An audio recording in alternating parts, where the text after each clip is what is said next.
Hi hello ನಮಸ್ಕಾರ, welcome back to my YouTube channel. ಯಾರು ನನ್ನ ವಿಡಿಯೋ ನೋಡ್ತಾ ಇದ್ರೆ ಲೈಕ್ ಮಾಡಿ, ಶೇರ್ ಮಾಡಿ, ಮತ್ತೆ ನನ್ನ ಯೂಟ್ಯೂಬ್ ಚಾನಲ್ ನ ಸಬ್ಸ್ಕ್ರೈಬ್ ಮಾಡಿ. ಹಾಗೆ RCB ಅವರು ಈ ಸಲ ಏನ್ ಗಿಮಿಕ್ ಮಾಡ್ತಾರಂತ ಗೊತ್ತಿಲ್ಲ, ಆದ್ರೆ ಟಿಕೆಟ್ಗಳಲ್ಲಿ ಬುಕ್ಕಿಂಗ್ ಮಾಡಕ್ಕೆ ಈ ತರ ಇಷ್ಟೊಂದು ಗಿಮಿಕ್ ಮಾಡ್ತಾವ್ರೆ ಅಂದ್ರೆ, ಇನ್ಸ್ಟಾಗ್ರಾಮ್ ಅಲ್ಲಿ ಪೋಸ್ಟ್ ಹಾಕಿದ ನೆಕ್ಸ್ಟ್ ಮಿನಿಟ್ಗೆ ನಾವು ಬುಕ್ ನ ಮಾಡಕ್ ಹೋದ್ರೆ ಟಿಕೆಟ್ ನ ಸೀಟ್ ಇಸ್ ನಾಟ್ ಅವೈಲೇಬಲ್ ಅಂತ ಬರ್ತಾ ಇರೋದು. ಏನಕ್ಕಂತ ಗೊತ್ತಿಲ್ಲ. ಇದು ಸರ್ವರ್ ಬಿಸಿ ಆದ್ರೆ ಆ ತರ ಬರದೇ ಇಲ್ಲ. ಆದ್ರೆ ಟಿಕೆಟ್ಸ್ ಕ್ಲಿಕ್ ಮಾಡಿದ್ರೆ ಮುಂದಿನ ಸ್ಟೆಪ್ಗೆ ಹೋಯ್ತಾನೆ ಇಲ್ಲ. ಎಷ್ಟು ಸೀಟ್ಸ್ ಗಳು ಅವೈಲೇಬಲ್ ಇದೆ ಆ ಸ್ಟ್ಯಾಂಡ್ ಅಲ್ಲಿ ಅನ್ನೋದೇ ತೋರಿಸ್ತಾ ಇಲ್ಲ, ಹಿಂದಕ್ಕೆ ಬರ್ತಾ ಇದೆ ಹೊರತು 10,000 ಗಂಟೆನೂ ಚೆಕ್ ಮಾಡಿದ್ರೆ ಸೀಟ್ಗಳು ನಾಟ್ ಅವೈಲೇಬಲ್. ನಮ್ಮ RCB ಗೆ ಟಿಕೆಟ್ ಅಂದ್ರೆ ತಗೊಳಕೋಸ್ಕರ ಮುಗ್ದು ಬೀಳ್ತಾರೆ ಎಲ್ಲರೂ ಸಹ. 10,000 15,000 ಇಟ್ರು ಸಹ ಟಿಕೆಟ್ ನ ತಗೋತಾರೆ. ಆದ್ರೆ 15,000 ಟಿಕೆಟ್ ನ ಬುಕ್ ಮಾಡಕ್ ಹೋದ್ರೆ ಅದನ್ನು ಸಹ ಸೀಟ್ ಇಸ್ ನಾಟ್ ಅವೈಲೇಬಲ್ ಅಂತ ತೋರಿಸ್ತಾ ಇದಾರೆ. ಅಂದ್ರೆ ನಮ್ಮ RCB ಮ್ಯಾನೇಜ್ಮೆಂಟ್ ಅವರು ಯಾವ ರೀತಿ ಈ ಸಲ ಟಿಕೆಟ್ ಬುಕ್ಕಿಂಗ್ ಅಲ್ಲಿ ಗಿಮಿಕ್ ಮಾಡ್ತಾರಂತ ಗೊತ್ತಿಲ್ಲ. ಹಾಗೆ ನಿನ್ನೆ ಒಂದು ಇನ್ಸ್ಟಾಗ್ರಾಮ್ ಅಲ್ಲಿ ಪೋಸ್ಟ್ ಹಾಕೋರು, DC ಮೇಲೆ ಇರೋಂತ ಮ್ಯಾಚ್ ಮೇಲೆ ಹೋಮ್ ಮ್ಯಾಚ್ ಟಿಕೆಟ್ ನ ಬಿಟ್ರು. ಅದನ್ನು ಸಹ ಬುಕ್ಕಿಂಗ್ ಮಾಡಕ್ಕೆ ನೆಕ್ಸ್ಟ್ ಮಿನಿಟ್ ಒಂದು 5 ನಿಮಿಷ ಬಿಟ್ಟು ಬುಕ್ ಮಾಡಕ್ ಹೋದ್ರೆ ಟಿಕೆಟ್ ಬುಕ್ ಮಾಡಕ್ ಆಯ್ತಾ ಇಲ್ಲ. ಹಾಗೆ ಇವತ್ತು ಪಂಜಾಬ್ ಮೇಲೆ ಟಿಕೆಟ್ ನ ಬಿಟ್ಟಿದ್ದಾರೆ.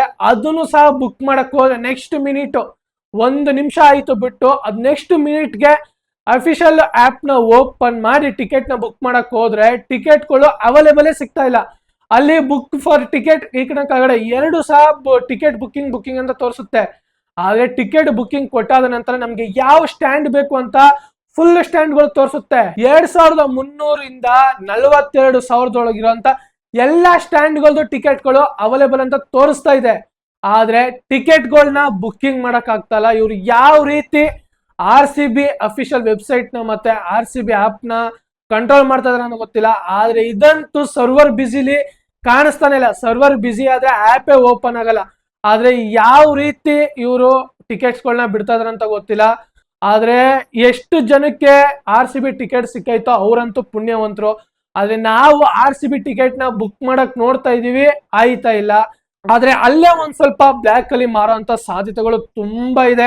2,500 ಟಿಕೆಟ್ ನ 5,000 6,000 ಮಾಡುವಂತ ಸಾಧ್ಯತೆಗಳು ಇದೆ. ಹಾಗೆ 10,000 ಟಿಕೆಟ್ ನ 20,000ಕ್ಕೆ ಹೋಗುತ್ತೆ. ಹಾಗೆ 15,000 ಇರೋ ಟಿಕೆಟ್ 30,000 35,000 ಗಂಟೆ ಹೋಗುತ್ತೆ. ಅದು ಇದನ್ನ ಯಾರು ತಗೋತಾರೆ ಅಂತ ಹೇಳ್ತಿರಲ್ಲ, ತಗೊಳ್ಳೋಂಥವ್ರು ಇದ್ದೇ ಇರ್ತಾರೆ. ನಮ್ಮ RCB ಮ್ಯಾಚ್ ಅಂದ್ರೆ 30,000 ಕೊಟ್ಟಿ ಒಂದು ಟಿಕೆಟ್ ನ ತಗೊಳ್ಳೋಂಥವ್ರು ನಮ್ಮ ಬೆಂಗಳೂರಲ್ಲಿ ಎಲ್ಲರೂ ಸಹ ಇದ್ದೇ ಇದ್ದಾರೆ.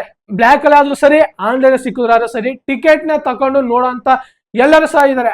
ಆದ್ರೆ ಟಿಕೆಟ್ ಅವೈಲೇಬಲ್ ಆಗ್ತಾ ಇಲ್ಲ, ಏನಕ್ಕಂತ ಗೊತ್ತಿಲ್ಲ. ಆದ್ರೆ ಟಿಕೆಟ್ ನಾಳೆನೂ ಸಹ ಟಿಕೆಟ್ ನ ಬಿಡ್ತಾರೆ ಬೇರೆ ಮ್ಯಾಚ್ ಏನು ಹೋಮ್ ಕಂಡೀಷನ್ ಅಲ್ಲಿ 7 ಮ್ಯಾಚ್ ಗಳಿದ್ಯೋ 7 ಮ್ಯಾಚ್ ಸಹ ಟಿಕೆಟ್ ನ ಒಂದೊಂದು ದಿನಕ್ಕೆ ಬಿಡ್ಕೊಂಡು ಹೋಯ್ತಾ ಇದಾರೆ. ಆದ್ರೆ ಟಿಕೆಟ್ ಗಳೇ ಸ್ಲಾಟ್ಗಳು ಸಿಗ್ತಾ ಇಲ್ಲ. ಇವರು ಬಿಡೋದ್ರಲ್ಲಿ ಏನಾಯ್ತೋ ಗೊತ್ತಿಲ್ಲ. ಇನ್ಸ್ಟಾಗ್ರಾಮ್ಗೆ ಹಾಕೋಕ್ಕಿಂತ ಮುಂಚೆ 1 ಅವರ್ ಗಿಂತನೇ ಮುಂಚೆ ಹಾಕಿರ್ತಾರೆ, ಅವಾಗ ಟಿಕೆಟ್ಸ್ ಗಳು ಬುಕ್ಕಿಂಗ್ ಮಾಡಿರ್ತಾರೆ.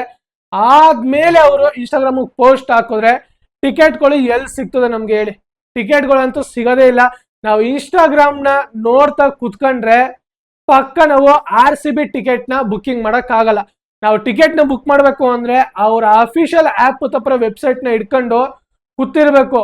ಪಕ್ಕ ಚೆಕ್ ಮಾಡಿದಾಗ ಬಿಟ್ಟಿರ್ತಾರೆ, ಅವಾಗ ಬುಕ್ ಮಾಡ್ಕೋಬೇಕು ಹೊರತು ಇವರು ಬಿಡೋ ಗಂಟ ಇವ್ರ ಅಫಿಷಿಯಲ್ ಆಗಿ ಅನೌನ್ಸ್ ಮಾಡೋ ಗಂಟ ವೆಯ್ಟ್ ಮಾಡಿದ್ರೆ ಟಿಕೆಟ್ ಅಂತೂ ಸಿಗಲ್ಲ. ಒಬ್ಬೊಬ್ರಿಗೆ ಎಷ್ಟೆಷ್ಟೋ ಸಿಕ್ಕಿದೆಯಂತೆ. ಆದ್ರೆ ನನ್ನ ಪ್ರಕಾರ ಒಬ್ರಿಗೆ ಆನ್ಲೈನ್ ಅಲ್ಲಿ 2 ಟಿಕೆಟ್ ಬುಕ್ ಮಾಡಕ್ಕಾಗೋದು. ಆದ್ರೆ ಇವಾಗ ಆನ್ಲೈನ್ ಅಲ್ಲಿ 1 ಟಿಕೆಟ್ ಬುಕ್ ಮಾಡ್ಕೊಳ್ಳೋದೇ ಹೆಚ್ಚು, ಸಿಗ್ತಾ ಇಲ್ಲ. ಯಾರ್ಯಾರಿಗೆ ಟಿಕೆಟ್ಗಳು ಸಿಕ್ಕಿದ್ಯೋ ಅವರು ಕಮೆಂಟ್ ಬಾಕ್ಸ್ ಅಲ್ಲಿ ಕಮೆಂಟ್ ಮಾಡಿ, ಗೊತ್ತಾಗುತ್ತೆ ಎಷ್ಟು ಜನಕ್ಕೆ ಟಿಕೆಟ್ ಸಿಕ್ಕಿದೆ ಅಂತ. ಹಾಗೆ ಎಷ್ಟೆಷ್ಟು ಟಿಕೆಟ್ಗಳು ಯಾರ್ಯಾರಿಗೆ ಸಿಕ್ಕಿದೆ ಅಂತಾನು ಕಮೆಂಟ್ ಮಾಡಿ. ಹಾಗೆ ಇದೇ ತರ ಮುಂದಿನ ವಿಡಿಯೋದಲ್ಲಿ ಸಿಗೋಣ. ಜೈ ಹಿಂದ್ ಜೈ ಕರ್ನಾಟಕ, ಮತ್ತೆ ವಂದನೆಗಳು.